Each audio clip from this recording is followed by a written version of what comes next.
On s'intéresse maintenant au mouvement rectiligne uniformément varié. Un mouvement rectiligne est dit uniformément varié si et seulement si le vecteur accélération est constant au cours du temps. Et donc a de t est égal à x fois le vecteur unitaire i. Donc dans ce cas, ax ne dépend pas de t et c'est une valeur qui est constante. Alors maintenant, pour trouver l'équation horaire du vecteur vitesse, je sais que l'accélération a en fonction de t, c'est la dérivée de Vx par rapport à t selon le vecteur unitaire i. Et donc, pour trouver l'expression de la coordonnée Vx de t, on va effectuer la primitive de Ax. Donc, le vecteur vitesse, c'est Vx de t fois le vecteur unitaire i, avec Vx de t, c'est la primitive de Ax, donc c'est Ax fois t plus une constante qui est la vitesse initiale de notre système. Alors, une fois j'ai trouvé l'expression de Vx de t, je peux maintenant trouver l'expression de x de t, c'est-à-dire de la position ou bien de l'abscisse. Et donc, je sais que Vx de t, c'est la dérivée de la position ou bien de l'abscisse x de t. Et donc, l'expression de la coordonnée x de t est déduite à partir de la primitive de Vx en fonction de t. Donc, OM, le vecteur position est égal x de t fois le vecteur i avec x de t, c'est la primitive de Vx de t. Donc primitive de ax fois t plus V0, ça sera 1 demi axt carré plus V0 fois t plus une constante qui est la coordonnée du système à l'instant initial. Donc voilà, j'ai trouvé les équations horaires du vecteur vitesse et du vecteur position pour un mouvement rectiligne uniformément varié. Et donc on va distinguer deux cas de figure. Si le vecteur vitesse et le vecteur accélération sont dans le même sens. Voilà, donc A et V possèdent le même sens, celui du mouvement. Et donc dans ce cas, le mouvement est un mouvement rectiligne uniformément accéléré. Et donc, si m se déplace dans le sens du repère, alors ax c'est positif, et donc la valeur de la vitesse Vx de t augmente au cours du temps. Deuxième cas, si le vecteur vitesse et le vecteur accélération sont dans des sens opposés.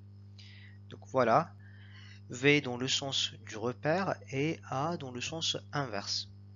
Et donc dans ce moment, le mouvement est rectiligne et uniformément retardé. Donc si m se déplace dans le sens du repère vers des x croissantes, alors ax c'est négatif et donc la valeur de la vitesse au cours du temps diminue. Alors on passe à un exercice d'application pour appliquer ce qu'on a vu sur la méthode de détermination des équations horaires dans le cas d'un mouvement rectiligne uniformément varié. Alors, un automobiliste en sortie d'agglomération commence sa phase d'accélération. Son accélération est considérée comme constante et de valeur a égale 2,2 mètres seconde moins 2. Alors, l'automobiliste a un mouvement rectiligne. Et donc, à partir de ces données, je peux déduire que le mouvement est un mouvement rectiligne uniformément accéléré, donc puisqu'il va commencer sa phase d'accélération avec une accélération constante. Alors, la sortie d'agglomération avec une vitesse de 14 mètres secondes moins 1, donc ça c'est la vitesse initiale, V0, qui est égale à 14 mètres secondes moins 1, sera prise comme origine des espaces et du temps. Et donc V0, c'est 14 mètres secondes moins 1, et x0, c'est 0. Le sens positif de l'axe OX correspond au sens du mouvement. Et donc notre mobile, notre système se déplace dans le sens direct de l'axe. Et donc Vx il sera toujours supérieur à 0.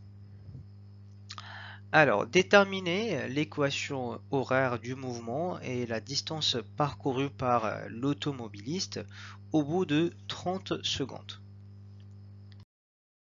Alors, donc, j'ai la valeur de A qui est égale à 2,2 mètres secondes moins 2, qui est une valeur constante supérieure à 0. J'ai Vx est supérieur à 0 pour tout instant t, puisque notre mobile se déplace dans le sens du repère. Et donc c'est un mouvement rectiligne uniformément accéléré. Et donc pour déterminer les équations horaires, on va suivre ces trois étapes. Dans la première étape, on va déterminer l'équation horaire pour la vitesse. Donc GA qui est égal à 2,2 mètres secondes moins 2. Donc V de t, ça sera la primitive. Donc c'est A fois t plus V0. Donc la vitesse à l'instant égale 0. Et donc c'est 2,2 fois t plus la vitesse initiale qui est égale à 14. Je passe à la deuxième étape et on va trouver l'équation horaire pour la position. Donc je sais que x de t c'est la primitive du v de t, vu que v de t c'est la dérivée de x de t. Et donc c'est la primitive de 2,2 de t plus 14. Et donc c'est 2,2 divisé par 2 fois t carré plus 14 fois t plus x0. Et donc c'est 1,1 t au carré plus 14t plus 0 plus que x0 c'est 0. Et je passe maintenant à déterminer la distance parcourue à t égale 30 secondes. Et donc je vais calculer x lorsque t égale 30 secondes. Et donc c'est 11, donc x à t égale 30 secondes, c'est 1,1 fois 30 au carré plus 14 fois 30.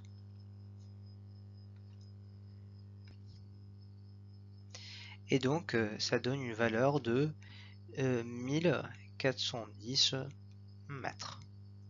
Donc voilà la distance parcourue à la date t égale 30 secondes.